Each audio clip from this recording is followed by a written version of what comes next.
আসসালামু আলাইকুম ওয়া রাহমাতুল্লাহি ওয়া বারাকাতুহু। সম্মানিত দর্শক মণ্ডলী, আপনারা যেখান থেকে শুনতেন সবাইকে আমার তরফ থেকে অভিনন্দন। আজকের বিষয়বস্তু খুবই গুরুত্বপূর্ণ, ভালো করে লক্ষ্য করে শুনবেন এবং আমল করবার চেষ্টা করবেন। আজকে আমার বিষয়বস্তু হলো সুদ এবং গরিবের রক্ত চোষা বিজনেস। মহান আল্লাহ রাব্বুল আলামিন এই বিষয়ে বলেন সূরা আল ইমরান আয়াত নম্বর 130, ইয়া আইয়ুহাল্লাযীনা আমানু লা তাকুলুর রিবা আযআফান মুযআফাতান ওয়াত্তাকুল্লাহা লাআল্লাকুম তুফলিহুন। সমস্ত প্রশংসা ওই মহান আল্লাহ রাব্বুল আলামিনের জন্য, যিনি বিশ্ব জগৎকে সৃষ্টি করেছেন। তারপর আমাদের বিশ্ব নবী হযরত মুহাম্মদ মুস্তাফা আহমদ মুস্তাফা সাল্লাল্লাহু আলাইহি সাল্লামের উপর হাজার হাজার দরুদ বর্ষিত হোক।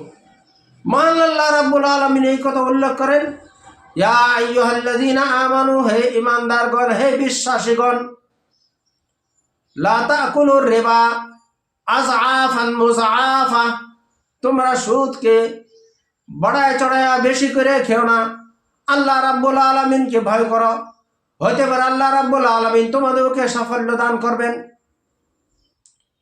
হযরত আবু হুরায়রা রাদিয়াল্লাহু তাআলা থেকে বর্ণিত, বিশ্ব নবী মুহাম্মদ রাসূলুল্লাহ সাল্লাল্লাহু আলাইহি সাল্লাম বলেন, সুদের 70টি ভাগ, আর সবের থেকে হালকা কম শাস্তি সেটা হলো আপন মার সাথে জিনা করা।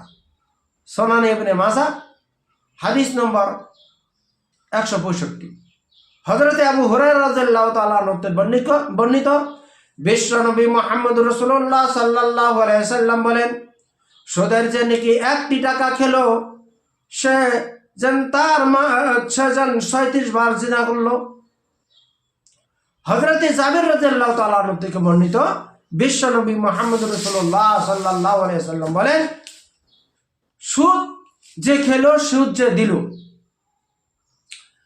সুদের সাক্ষী যে দিল এবং সুদের বিষয়ে যে লেখালেখি করলো, 4 জন সমতুল্য গুনাহ। রাহুল মুসলিম 4093 হাদিস। তো বুঝতে পেলেন সুদ কত ভয়াবহ বস্তু, কত বড় গুনাহ। একজন শরাবী শরাব পান করে, মদ পান করে, কিন্তু তার গুনাহ মার সমতুল্য, মার সাথে জিনা করার তুলনা দেন নাই। একজন চুরি করে, সেই চোরকে মার সাথে জিনার তুলনা দেন নাই। একজন ডাকাতি করে, সেই ডাকাতকে মার সাথে জিনার তুলনা দেন নাই। একজন ধোঁকাবাজি করে, সেই ধোঁকাবাজকে মার সাথে জিনা করার তুলনা দেন নাই। কিন্তু যে সুদ খেয়েছে, কিন্তু সেই সুদের তুলনা একজন আপন মার সাথে জিনার করার তুলনা দিয়েছেন। তো বুঝতে পারলেন সুদ কত বড় ভয়াবহ বস্তু। গতিকে আল্লাহ রাব্বুল আলামিনের কাছে খালিস তওবা করেন, তওবাতান নাসুহা, অন্তরে দ্বারাতে সেই সুদকে বর্জন করেন। আর যদি সুদ না ছাড়েন তাহলে এটা বিপদ আপনারই। এটা ভাববেন না সুদে আমার খুব টাকা ইনকাম হয়েছে, খুব লাভবান হচ্ছে, না। সুদ কোনোদিন আপনার ঘরে বরকত হইতে পারে না। সুদে আপনার হিংসাকে, অহংকারকে, তাকাব্বুরকে বৃদ্ধি করে। এইদিকে আমি আসাম সরকার হিমন্ত বিশ্ব শর্মাকে আমি আমার তরফ থেকে অভিনন্দন, অনেক অনেক অভিনন্দন। তিনি আজকে এই সুদের বিষয়ে পদক্ষেপ নিয়েছেন। সুদের বিষয়ে ওনারা আজকে একটা ভালো পদক্ষেপ নিয়েছেন। সেই জন্য আমি আসাম সরকারকে আমার তরফ থেকে অনেক অনেক অভিনন্দন। যেটা ইসলামে 1450 বছর আগেই হারাম বলে ঘোষণা করেছেন। যখন মানুষ সুদ ছাড়ে না তখন তার উপরে সরকারকে মুসাল্লাত করেছে। সরকারের দ্বারাতে এই কামটা সরকারই করবে।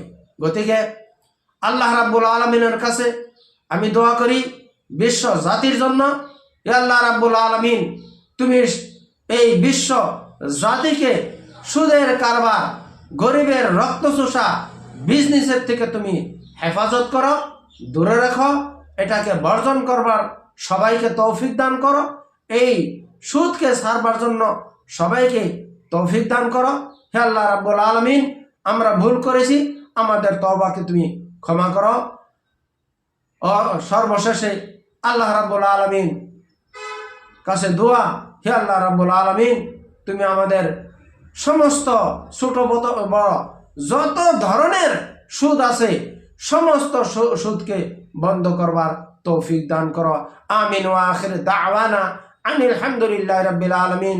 ওয়াসসালামু আলাইকুম ওয়া রাহমাতুল্লাহি ওয়া বারাকাতুহু।